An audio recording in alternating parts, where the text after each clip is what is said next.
పిల్లలు కావాలనే మీ కలను నెరవేర్చుకోండి. మొదటి కన్సల్టేషన్, మొదటి స్కానింగ్ ఉచితం. వివరాల కొరకు హెగ్డే ఫెర్టిలిటీని సంప్రదించండి. పోలీస్ శాఖలో అక్రమ సంబంధాల ఘటనలు రోజురోజుకు పెరుగుతున్నాయి. వివాహేతర సంబంధాలు పెట్టుకుని అది బయటపడేసరికి పరువు పోతుందేమో అనే భయంతో అబాసుపాలవుతున్నారు కొందరు కాకీలు. ఇటీవలే కామారెడ్డిలో జరిగిన SI lady constable operator triangle death mystery వీడక ముందే నల్గొండలో మరో ఎస్ఐ వివాహేతర సంబంధం బయటపడింది. కానిస్టేబుల్తో ఎఫ్ఐఆర్ పెట్టుకుని తనని పిల్లల్ని రోడ్డున పడేశాడని ఎస్ఐ భార్య గుండెలు బాదుకుంటోంది. నల్గొండ జిల్లాలో మహేందర్ అనే వ్యక్తి టాస్క్ ఫోర్స్ అధికారిగా విధులు నిర్వహిస్తున్నాడు. అయితే మహేందర్ కొన్ని రోజులుగా ఎక్సైజ్ కానిస్టేబుల్ వసంతతో వివాహేతర సంబంధం కొనసాగిస్తూ ఉన్నాడు. విషయం తెలుసుకున్న భార్య మహేందర్ ని రెడ్ హ్యాండెడ్ గా పట్టుకుంది. భర్త విషయంలో కానిస్టేబుల్ వసంతను వారించే ప్రయత్నం చేసినట్లుగా తెలుస్తోంది. వీరిద్దరి కాల్ రికార్డ్స్ ప్రస్తుతం వైరల్ గా మారాయి. మరోవైపు భర్తపై ఉన్నతాధికారులకు ఫిర్యాదు చేసింది ఎస్ఐ భార్య. కానిస్టేబుల్ మోజులో పడి తనను ఇద్దరు పిల్లల్ని రోడ్డున పడేశాడని ఎస్ఐ భార్య ఆవేదన వ్యక్తం చేసింది.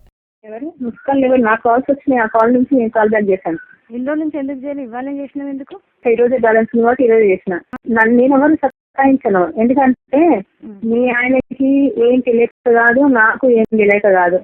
నేను ఇక్కడ అన్ని తెలిసే చేసిన, ఆయన అన్ని అక్కడ తెలిసే చేసిండు. చేసినప్పుడు గట్టిగా చెప్పిన, మనం ఇట్లా తప్పు చేస్తున్నాము, ఇది ప్రపంచం ఎవరు ఒప్పుకోరు, మనల్ని ఊహించేవాళ్ళే కానీ మంచి ఆగండి. నువ్వు క్వశ్చన్ చేస్తే నేను మాట్లాడడం ఆపేస్తా. చెప్పు మరి.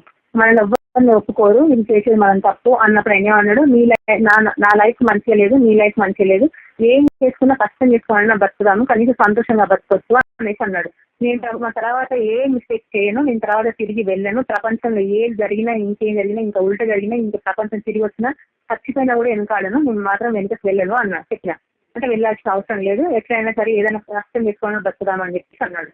ఈయన చెప్పిన, ఎక్కడైనా ఆయన చెప్పిన, ఆయనకి చెప్పిన. ఎవరు మీ ఆయన? ఆయన ఏమన్నాడు, ఏదో పేర్లు నేను అన్ని పేర్లు ఎడక, మళ్ళీ నువ్వు ఏ పేర్లు ఏంటి అదే పేర్లు అని అనక్కు, అర్థమైందా? నీకు అన్ని పేర్లు ఎడక, నీ దగ్గర కొంచెం మాట్లాడింది అని తెలుసు, నువ్వే పిలిపించినావు అనే విషయం కూడా తెలుసు.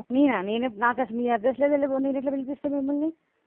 అన్ని నెంబర్లు ఎడక, నేను అన్ని నెంబర్లు కనుక్కుంటూనే ఉన్నావు, అన్ని నెంబర్లు చేస్తూనే ఉన్నావు, అంత చేస్తూనే ఉన్నావు. నేను లాస్ట్ ఫైనల్ చెప్పే విషయం ఏంటంటే, నేను ఆయన పెళ్లి చేసుకున్నా, పాపను కూడా కన్నా, నా దగ్గర అన్ని ఎవిడెన్స్ ఉన్నాయి, అన్ని ప్రూఫ్స్ ఉన్నాయి.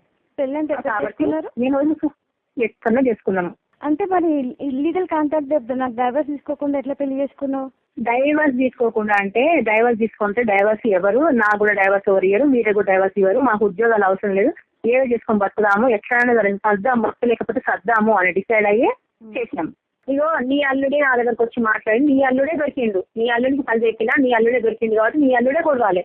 నువ్వు నీకు ఇంత ధైర్యం ఉంటే మరి ఫస్ట్ పెళ్లి చేసుకున్న దానికి ఎంత ఉండాలి?